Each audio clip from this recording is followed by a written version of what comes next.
tout le monde, j'espère que vous allez tous très bien. On se retrouve aujourd'hui pour une nouvelle vidéo, donc si ça vous intéresse de savoir de quoi je parle, continuez à regarder la vidéo. Tout d'abord, connaissez-vous des gens qui vivent de l'anxiété ou du stress? Parce que moi, oui. C'est quelque chose qui est assez handicapant, 24 heures sur 24, difficile à gérer, c'est difficile à vivre, tout simplement. Donc, j'avais envie de vous concocter mes petits 10 trucs, astuces pour essayer de s'aider un petit peu. C'est pas quelque chose qui va empêcher le tout, mais ça peut aider.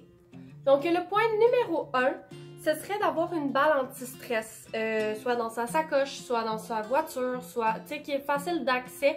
Parce que je sais pas pour vous, mais moi, si je suis anxieuse sur un long laps de temps, j'ai tendance à toujours gosser avec mes doigts. Donc, c'est quand même plus agréable d'avoir une balle anti-stress. Ça va occuper les mains, dans le fond, éviter qu'on fasse plein de niaiseries avec les doigts un petit peu bizarres.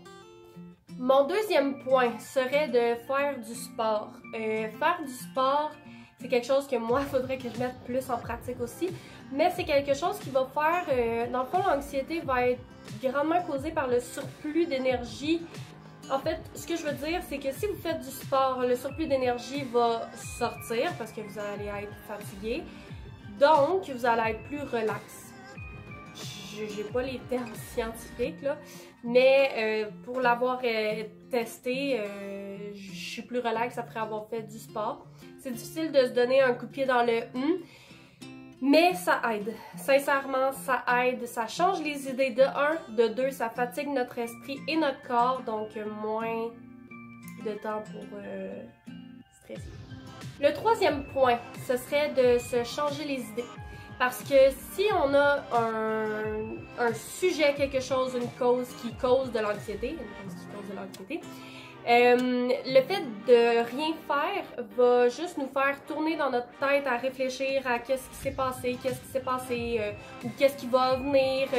On va juste avoir beaucoup trop le temps de réfléchir à ça, puis ça c'est un cercle vicieux parce que plus on y pense, plus on stresse, plus on pense à ça. C'est un cercle vicieux. Fait que si vous êtes capable de vous changer les idées, jaser avec quelqu'un, aller sur Facebook, faire du sport, aller prendre une marche, allez-y. Le quatrième point, ce serait de prendre des respirations profondes. Pas des... Vraiment d'y aller du ventre. De vraiment sentir le ventre gonfler et dégonfler. Ça va venir régulariser votre respiration, ce qui va aider à ne pas faire une crise de panique ou de surrespirer. Donc, ça va vraiment aider pour ça. Puis, ça va aussi diriger votre anxiété, ben pas votre anxiété, mais votre minding sur ce que vous êtes en train de faire, c'est-à-dire respirer, au lieu de penser à ce qui vous stresse. Donc, vous allez tellement réfléchir à comment bien respirer que ça va changer vos idées dans le fond. Numéro 5. J'ai découvert récemment une chaîne YouTube de méditation que j'ai vraiment adorée. Je vais vous le mettre dans le petit i. C'est dans le fond Cédric Michel. Il fait des vidéos de méditation, de relaxation. Moi, ça m'a vraiment aidé parce que souvent je fais de l'insomnie à cause de mon anxiété. J'arrive pas à dormir. Puis ça, ce qui est le fun avec ces vidéos, c'est que on va vraiment prendre le temps. De 1, il y a une voix hyper relaxante. Et de 2, ça va encore une fois changer un peu les idées parce qu'on va se concentrer sur ce qu'il dit puis ce qu'il nous dit de faire au lieu de penser à ce qu'on pensait. Donc moi, c'est vraiment un truc que j'ai adoré. Moi, je l'utilise principalement pour le sommeil, mais je sais qu'il y a beaucoup d'autres vidéos, des petites vidéos rapides en 1 minute pour baisser l'anxiété. Tu sais, il s'agit juste de se traîner une paire d'écouteurs puis vous pouvez l'amener n'importe où, là. Numéro 6, ce serait de parler à quelqu'un de confiance ou quelqu'un qui comprend. Juste le fait d'extérioriser va déjà aider à comprendre le problème puis à essayer de le régler, ou juste ça va faire du bien d'en parler. Faut pas garder ça en dedans. Si vous avez pas... Ça peut être un membre de la famille, ça peut être un ami, ça peut être quelqu'un de l'extérieur. Même si c'est juste d'appeler pas un centre d'aide, mais oui, en fait, un centre d'aide, ça peut aider aussi.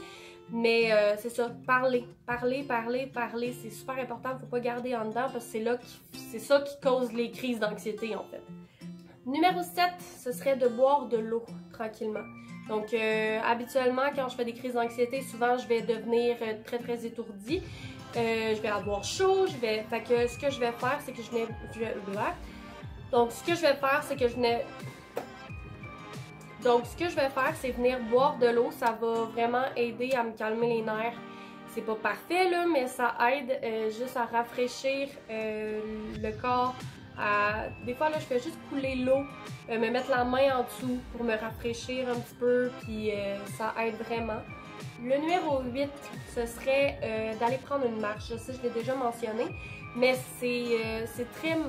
Ça aide d'aller changer les idées, d'aller marcher. Peu importe, il n'y a pas besoin d'avoir de points précis, juste d'aller se promener.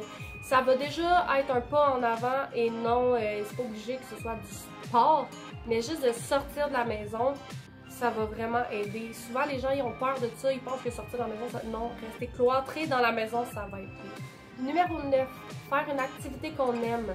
Donc, que ce soit dessiner, que ce soit chanter, que ce soit une passion, juste une passion, faites-le. Ça va vous changer les idées. Je reviens souvent à ça, mais c'est vrai parce que souvent l'anxiété, ça va être causé par quelque chose qui se passe dans notre tête puis on n'arrête pas de tourner ça en boucle. Le but, c'est de se changer les idées. De faire, c'est ça, une activité qu'on aime, que ce soit du vélo, que ce soit du chant, que ce soit de faire des bracelets, que ce soit de se mettre du vernis à ongles, que ce soit d'écouter un film, que ce soit d'aller marcher, courir, jouer avec son chat, jouer avec son chien. Faites quelque chose que vous aimez. Ça va déjà, de 1, vous motiver à vous changer les idées et de 2, vous changer les idées. Numéro 10. Si jamais vous êtes en train de commencer à faire une crise de panique, le truc que moi j'ai trouvé pour pas tomber dans les pommes ou pour pas être trop essoufflé, c'est de contrôler la respiration. C'est difficile parce que quand on est stressé, on cherche notre air naturellement, mais de contrôler la respiration, de s'obliger à se donner un rythme, ça va déjà ralentir la respiration, ça va ralentir les fréquences cardiaques. Ça va vraiment aussi nous obliger à nous concentrer sur notre respiration, qui revient un petit peu sur un point que j'ai déjà dit. Mais c'est ça, de se concentrer sur sa respiration, d'y aller sur un rythme pas trop rapide, vraiment juste pour diminuer le niveau de respiration, en fait, la rapidité de respiration à laquelle vous êtes. C'est ce qui conclut ma vidéo, j'espère qu'elle vous a plu. Partagez, n'hésitez pas à partager si ça peut aider quelques personnes. Écoutez, moi c'est les conseils d'une personne qui vit de l'anxiété depuis plus de 6 ans, qui a déjà consulté pour ça, qui prend de la médication pour ça, puis je suis pas gênée de le dire, ça va mieux. Écoutez, la médication, ça m'a aidé. Je suis pas gênée de le dire, je suis pas gênée de dire que j'ai des troubles d'anxiété, c'est pas gênant, il y a tellement de monde, n'hésitez pas à en parler, c'est vraiment important. Puis même si c'est à moi, venez me parler, écrivez-moi ça dans les commentaires ou contactez-moi, j'ai un Instagram aussi que je vais mettre dans la barre d'infos. Contactez-moi, si je peux vous aider, ça va me faire plaisir parce que c'est pas parfait encore ma vie, mais j'y travaille, j'essaie vraiment d'améliorer ma qualité de vie. Puis je dirais que depuis que j'ai consulté, que j'ai commencé à prendre la médication, sincèrement, ça s'est amélioré de 50%, sinon plus. Donc, j'espère que vous avez aimé ma vidéo. Comme je vous ai dit, mon Instagram est en barre d'infos. Puis, si ça vous intéresse aussi, j'ai une nouvelle chaîne YouTube, une deuxième chaîne plus pour vlog, parce que j'aime ça faire des vlogs, mais je sais que ça plaît pas à tout le monde. Donc, si vous voulez aller voir ça et vous abonner, ça va me faire ultra plaisir. Abonnez-vous à cette chaîne aussi, puis c'est sûr, c'est toujours le fun aussi. Puis, inquiétez-vous pas, c'est pas que des vidéos sérieuses comme ça, mais j'avais envie d'aider un petit peu parce que c'est quelque chose qui est très difficile à gérer. Donc, bisous!